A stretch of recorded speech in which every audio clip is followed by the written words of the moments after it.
General Hospital will reveal as the custody battle between Michael and Willow reached its most pivotal and emotionally charged phase. The courtroom in Port Charles fell under a spell of mounting tension that none present could escape. The fate of Wiley and Amelia hung in the balance, with every testimony, every glance, every murmur echoing with consequence. Just when it seemed the legal skirmish was nearing its expected trajectory, with Rick Lansing meticulously dismantling Michael's credibility by probing his personal relationships, an unforeseen twist shattered the carefully choreographed order of the trial.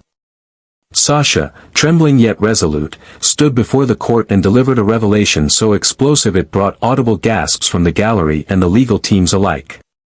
She declared that the unborn child she was carrying belonged to Michael. The courtroom fell into stunned silence before erupting into whispers and shock.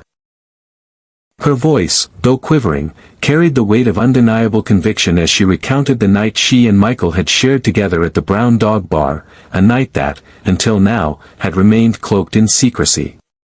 She painted a vivid picture of emotional vulnerability, connection, and consequence, leaving little room for ambiguity. All eyes turned to Michael. His face was a storm of conflicting emotions, confusion, disbelief, and ultimately, fierce protectiveness. He stood abruptly, cutting off Rick's cross-examination with a burst of outrage, defending Sasha with a vehemence that surprised even his own legal counsel. For the briefest moment, he seemed unshakably grounded in his identity as the child's father, ready to accept the responsibility with open arms and fight even harder for his children. Yet amid the chaos, Carly remained stoic, her instincts razor-sharp. Where others were swept up in emotion, she remained anchored in suspicion. Something in Sasha's timing, in her delivery, didn't sit right with her. Carly had been through too many betrayals, lies, and emotional manipulations over the years to take such a revelation at face value. So, as Sasha began experiencing mild contractions and was escorted out by a nurse for precautionary monitoring, Carly pulled Michael and Diane into a quiet, adjacent chamber and calmly, yet firmly, insisted on a paternity test. Her logic was clear. If Michael was going to use this pregnancy as part of his custody claim, there could be no room for error. No questions. No assumptions. Only truth, verified by science. Though Michael initially hesitated, torn between his trust in Sasha and his mother's uncompromising demand for clarity, Diane ultimately supported Carly's insistence.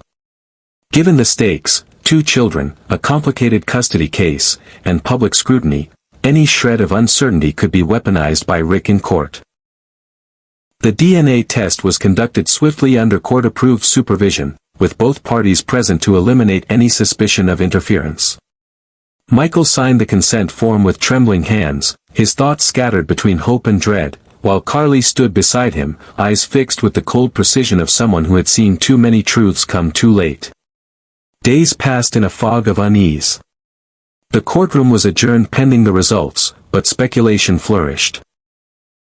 Willow, for her part, maintained a careful distance, unsure how to process the turn of events. Drew, meanwhile, quietly recalibrated his legal strategy in case Sasha's claim unraveled under scrutiny. The tension only deepened as Sasha seemingly disappeared from public view, resting, according to the hospital, but unreachable even by Michael. When the results finally arrived, they did so in the form of a sealed manila envelope delivered directly to Diane's office. Michael, Carly, and Diane gathered in silence, the air so thick with anticipation it felt suffocating. Diane opened the envelope slowly, her eyes scanning the document before freezing mid-sentence.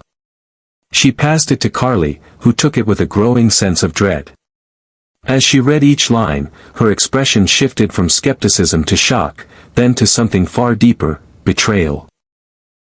She lowered the document and looked Michael square in the eyes, her voice barely above a whisper as she delivered the crushing truth: Michael was not the father. The silence that followed was more deafening than any outburst could have been. Michael stood motionless, as though the floor had been yanked out from beneath him. Everything he had believed, every protective instinct that had flared to life during Sasha's confession, now felt hollow. His world began to spin with questions. Had Sasha lied intentionally? Had she been misled? Who was the actual father?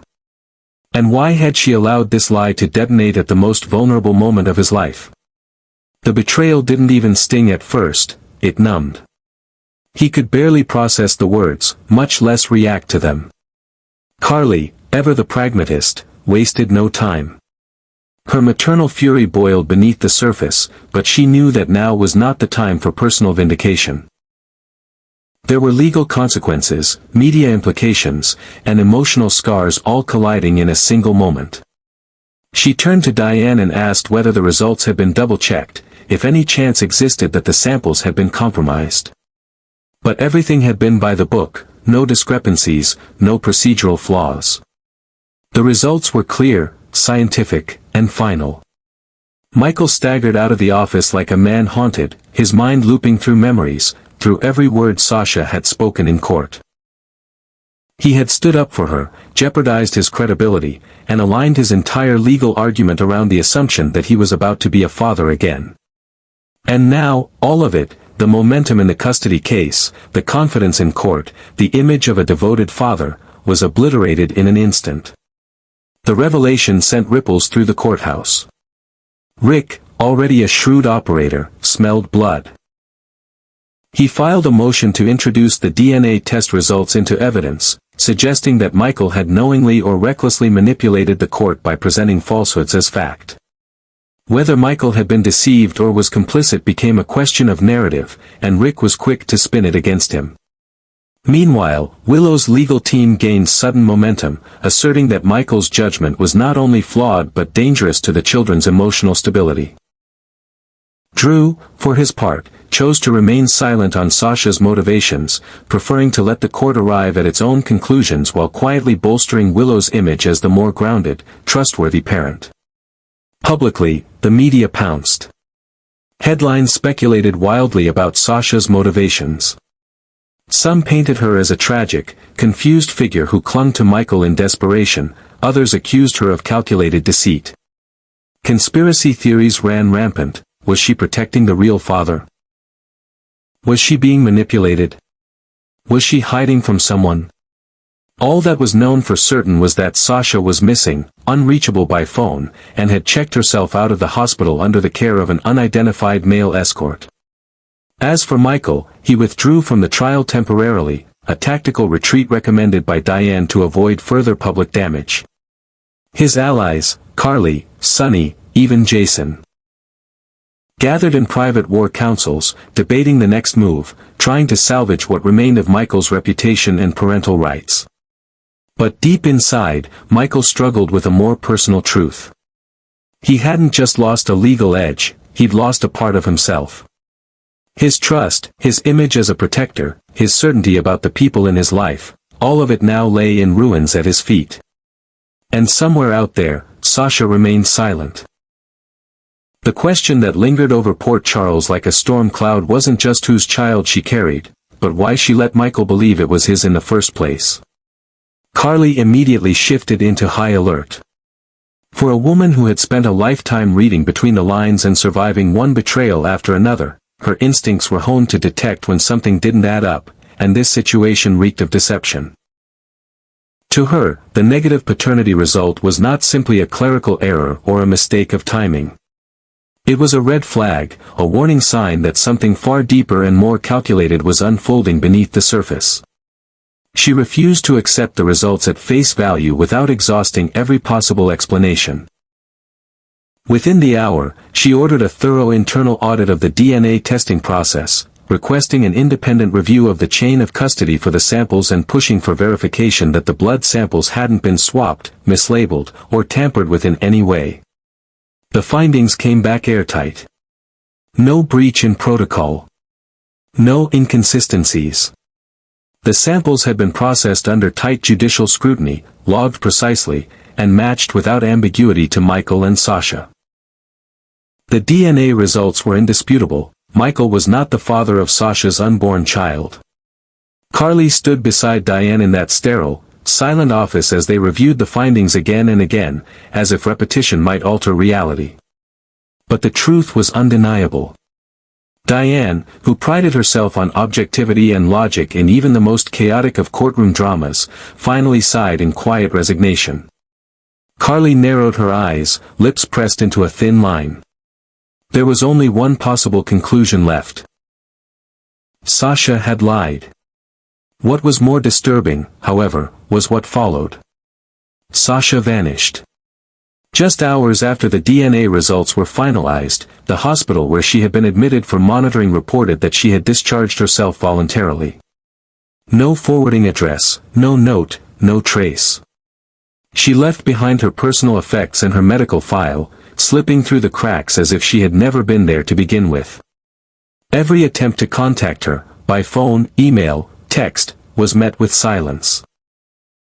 Not even Gladys, her former mother-in-law and once reluctant confidant, had any information about her whereabouts. The walls closed in quickly. It didn't take long for the press to catch wind of the scandal. Word spread like wildfire. Sasha Gilmore had falsely claimed Michael Corinthos was the father of her child and then disappeared without explanation. Tabloid headlines screamed of betrayal, manipulation, and emotional extortion. The media painted Sasha as everything from a desperate woman clinging to a fantasy, to a master manipulator with a hidden agenda. Some reports cited anonymous sources who claimed Sasha had been under immense psychological strain. Others speculated that she had staged the entire confession as part of a scheme to gain favor in court or secure financial support. But most damning were the whispers that perhaps she had been covering up the identity of the real father all along. Willow, still emotionally reeling from Sasha's initial revelation, now found herself holding a powerful new weapon in her custody battle. Alongside Drew, she immediately petitioned the court to re-evaluate Michael's character and credibility, claiming he had willfully misrepresented the truth in a deliberate attempt to manipulate judicial proceedings. Rick seized on the opportunity with the ruthless finesse of a seasoned litigator. He accused Michael of endangering the emotional and legal stability of his children by inserting himself into the role of father without factual basis. In Rick's narrative, Michael wasn't a loving father. He was an impulsive, reckless man whose desperation to win had led him to accept a lie without verification. The court responded with alarm. A hearing was called to assess the impact of the false paternity claim on Michael's standing in the custody case. What had once been a strong, emotionally charged case for Michael now teetered on the edge of collapse. His legal team scrambled to contain the fallout. Diane worked overtime crafting a narrative that framed Michael as a victim, someone who had trusted too easily, believed in a woman he cared about, and paid the price for his compassion. But the damage was done. Judges are not immune to perception, and in family court, perception often outweighs fact. Meanwhile, Michael sank into a vortex of humiliation and heartbreak. His attempts to reach Sasha turned into a nightly ritual of unanswered messages and mounting frustration. But beneath the shame and anger, there was a gnawing, soul-deep sense of betrayal.